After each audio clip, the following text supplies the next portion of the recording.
आज के इस वीडियो में हम सीखेंगे कि फाइनेंस थंबनेल्स कैसे डिजाइन करते हैं विद एबी टेस्टिंग, जो आपके थंबनेल्स की सीटीआर को इम्प्रूव करने में हेल्प करेगा। इससे पहले कि हम स्टार्ट करें, मैं अज्यूम कर रहा हूँ कि आपको फोटोशॉप पहले से आता होगा। अगर आपको फोटोशॉप की बेसिक नॉलेज नहीं है तो पहले फोटोशॉप सीखना सही रहेगा। आज की वीडियो में हम कवर करेंगे वीडियो कंटेंट एनालिसिस और market study, design process, sketching से फाइनल आउटपुट तक, और मोस्ट इंपॉर्टेंटली एबी टेस्टिंग। तो चलिए शुरू करते हैं। Step 1, video content. Thumbnail designing का सबसे इंपॉर्टेंट स्टेप है। जिस वीडियो का थंबनेल आप बना रहे हो उस वीडियो को अच्छे से समझना। कोई भी थंबनेल बनाने से पहले ये जरूरी है कि आप कंप्लीट वीडियो देखो और एनालाइज करो। जैसे कि मेरे क्लाइंट की वीडियो का टाइटल है, have you saved this much by age 30, 40, 50, 60 to retire safely. इस टाइटल में फोकस है एज वाइज सेविंग, माइलस्टोन और रिटायरमेंट प्लानिंग का। दूसरा, टारगेट ऑडियंस। हमारी प्राइमरी ऑडियंस वर्किंग प्रोफेशनल्स हैं, एज 25 टू 60। इसमें यंग प्रोफेशनल्स, मिड करियर और प्री रिटायरमेंट स्टेज के लोग आते हैं। इनका मेन फोकस रिटायरमेंट प्लानिंग और लॉन्ग टर्म फाइनेंशियल सिक्योरिटी होता है। तीसरा, इमोशनल ट्रिगर्स।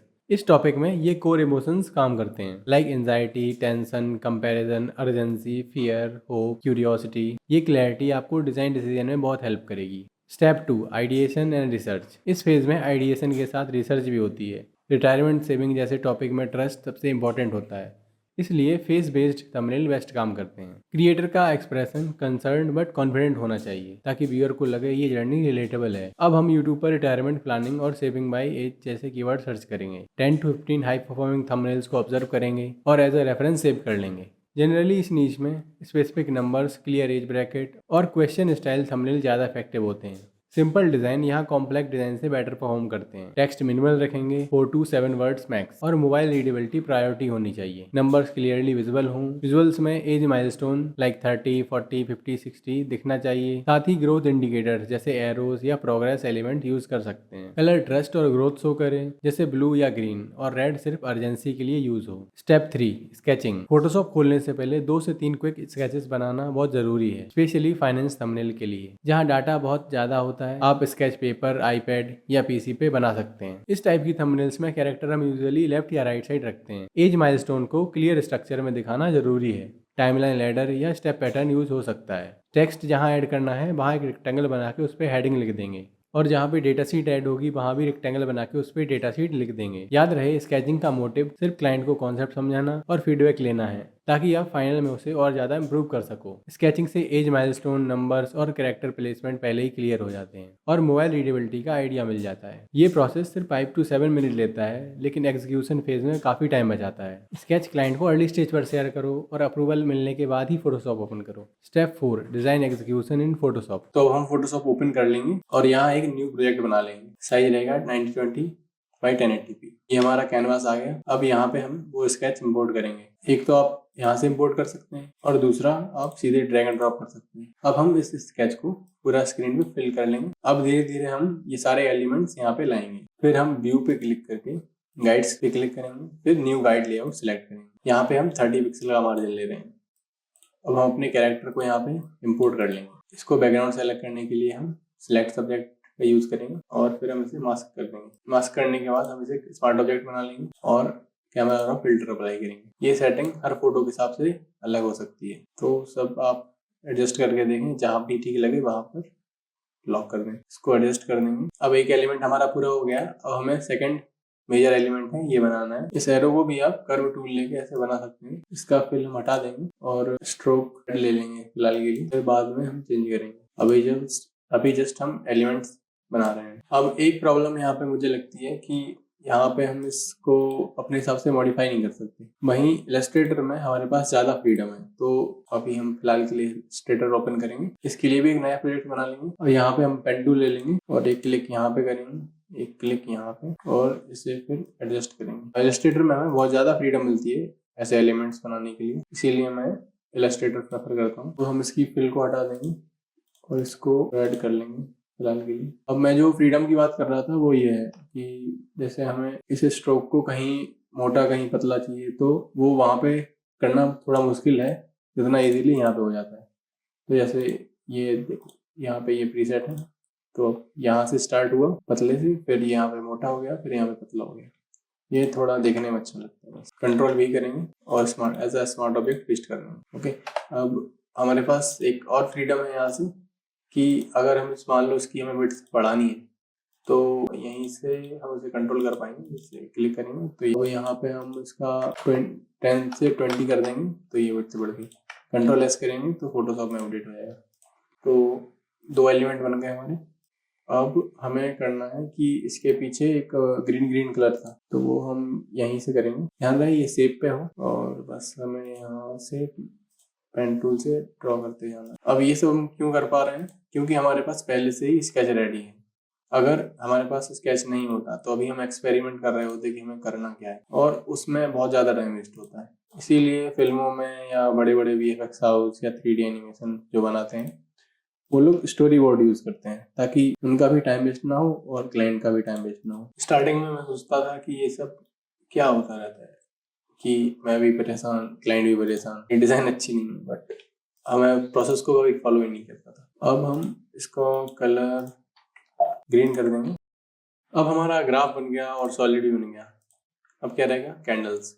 हम यहाँ पे रुपी का बंडल भी यूज कर सकते थे, इससे डिटेल्स इंक्रीज हो जाती। और हमें बनानी है सिंपल थंबनेल, तो हमने कैंडल स्टिक का डिजाइन ट्राई किया इसके लिए और वो क्लाइंट को भी पसंद है। स्टार्ट करेंगे हम सिंपल से और जो भी रिफाइनमेंट होनी है वो लास्ट में। ओके, तो हम जितने भी माइलस्टोन है यहाँ पे 5 माइलस्टोन दिखाने हैं तो 5 कैंडल्स बना लेंगे।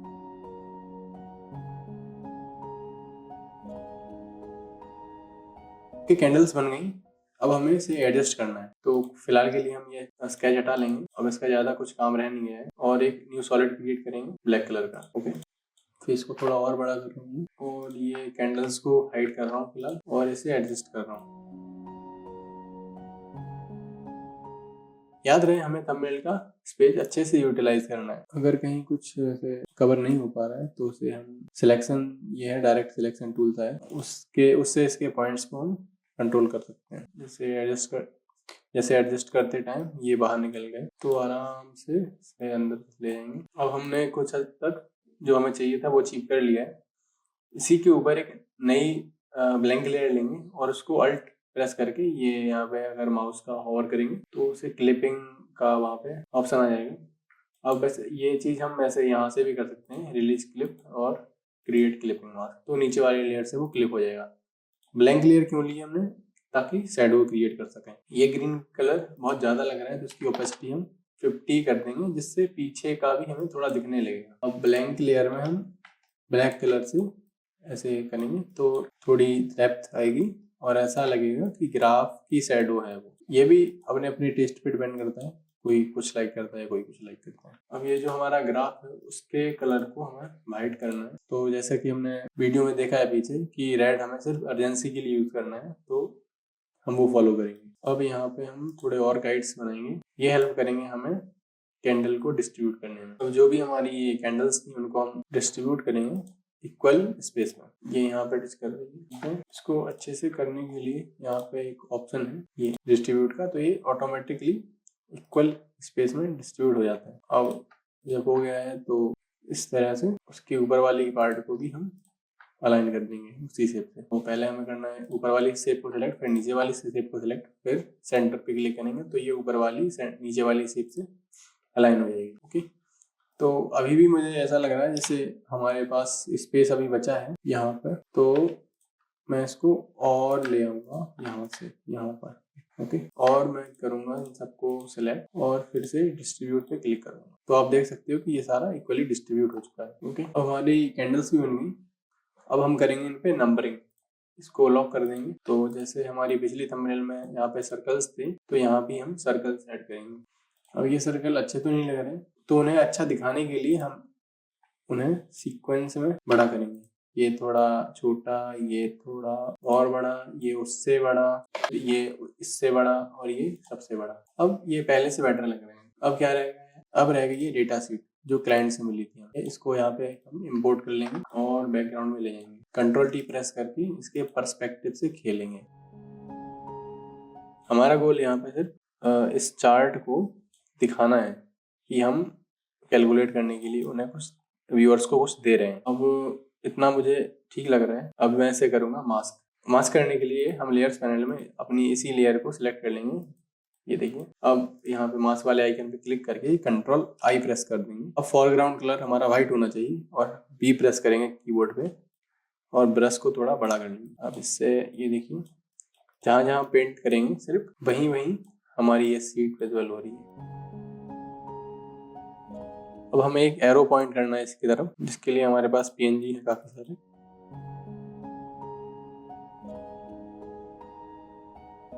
अब हम क्रोम में जाके सर्च करेंगे फ्लैट आइकन और यहाँ से हम कैलकुलेटर वाला आइकन डाउनलोड कर लेंगे। अब हम अपनी गाइड्स को ऑन करेंगे और गाइड्स के अंदर ही इसको प्लेस करेंगे। अब इसको कर देंगे हम ब्लैक, ताकि अच्छा कॉन्ट्रास्ट क्रिएट हो। कैलकुलेटर को थोड़ा छोटा करेंगे और यहाँ पर हम टेक्स्ट लिख देंगे फ्री कैलकुलेटर। इसको भी वाइट कलर कर देंगे। फॉन्ट में यूज कर रहा हूँ अभी हेलवेटिका। कलर हम इसका येलो कर देंगे। येलो का ब्लैक पे कॉन्ट्रास्ट थोड़ा ज्यादा रहता है। और इन तीनों एलिमेंट को सिलेक्ट करके स्मार्ट डॉट बना देंगे, जिससे हमें एडजस्ट कर पाए।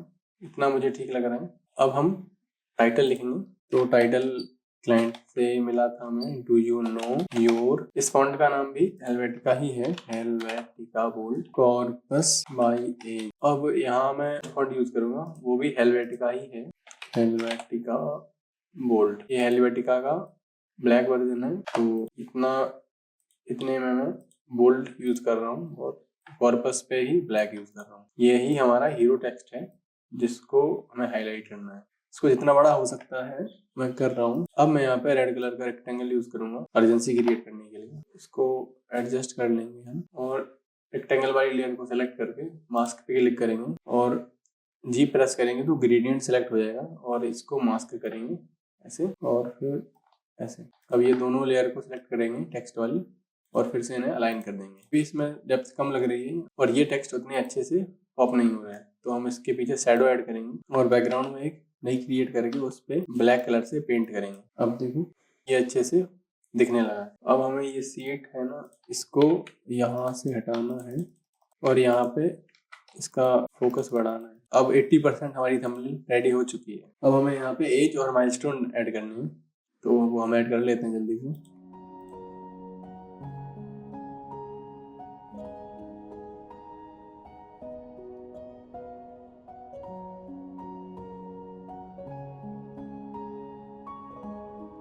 अब हमें ऐड करने हैं किस एज पे कितना हमारे पास कॉर्पस हो जाना चाहिए, तो उसको हम हिडन रखेंगे।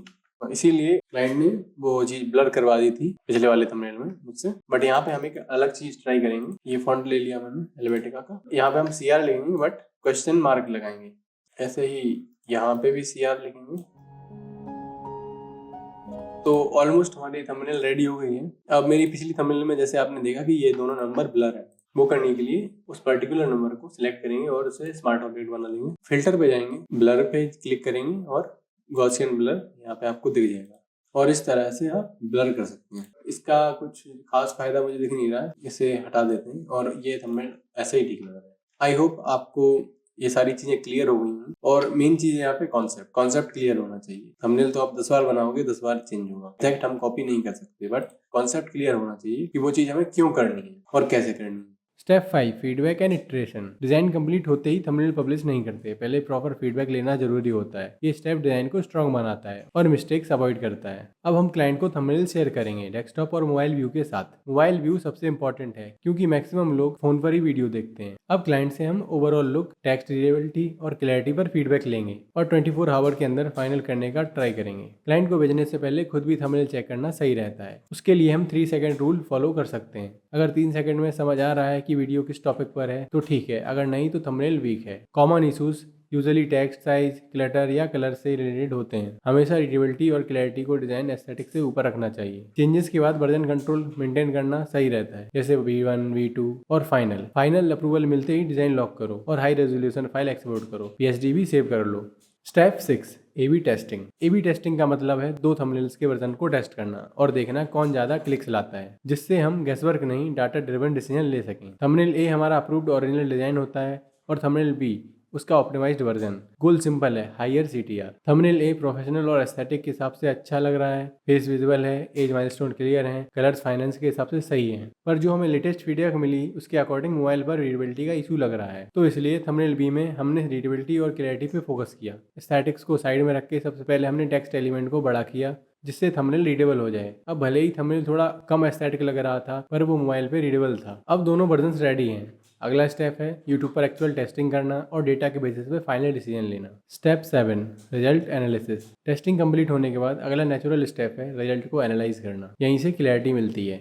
CTR, इम्प्रेशन और एवरेज व्यू ड्यूरेशन जैसे मैट्रिक्स को साइड बाई साइड कंपेयर करने पर तुरंत समझ आता है कि कौन सा थंबनेल काम कर रहा है। इस एग्जाम्पल में देखें तो थंबनेल बी का CTR ज़्यादा है और वॉच टाइम भी बेटर है। इसका सिंपल मतलब ये है कि डिज़ाइन ऑडियंस के साथ ज़्यादा रेजोनेट हुआ है। यहाँ से क्लियर इंसाइट निकलती है। सिंपल लेआउट, बिगर टेक्स्ट और क्लीन बैकग्राउंड फाइनेंस नीड्स में ज़्यादा इफेक्टिव होते हैं, खासकर मोबाइल व्यूअर्स के लिए। जो थंबनेल बेटर परफॉर्म कर रहा होता है उसको परमानेंट सेट कर देना ही बेस्ट है। सबसे इंपॉर्टेंट, जो एलिमेंट्स काम कर रहे हैं उन्हें फ्यूचर थंबनेल्स में कॉन्शियसली रिपीट करना चाहिए, जिससे invisible branding pattern and trust build होता है। धीरे धीरे आपकी अंडरस्टैंडिंग स्ट्रांग होती है और गैसवर्क की जगह डेटा डिसाइड करता है कि क्या काम करेगा। तो व्यूअर्स, ये था कंप्लीट प्रोफेशनल थंबनेल वर्कफ्लो। हमने देखा कैसे research, planning, sketching, design, execution, feedback और A/B टेस्टिंग मिलकर एक स्ट्रॉन्ग थंबनेल बनाते हैं। इस वीडियो का सिंपल टेक अवे, गेसवर्क से बेटर हमेशा डेटा होता है। मोबाइल ऑप्टिमाइजेशन इग्नोर नहीं कर सकते और ज़्यादातर केसेस में सिंपल डिज़ाइन कॉम्प्लेक्स डिज़ाइन से बेटर परफॉर्म करते हैं। अगर ये वीडियो आपको यूजफुल लगी हो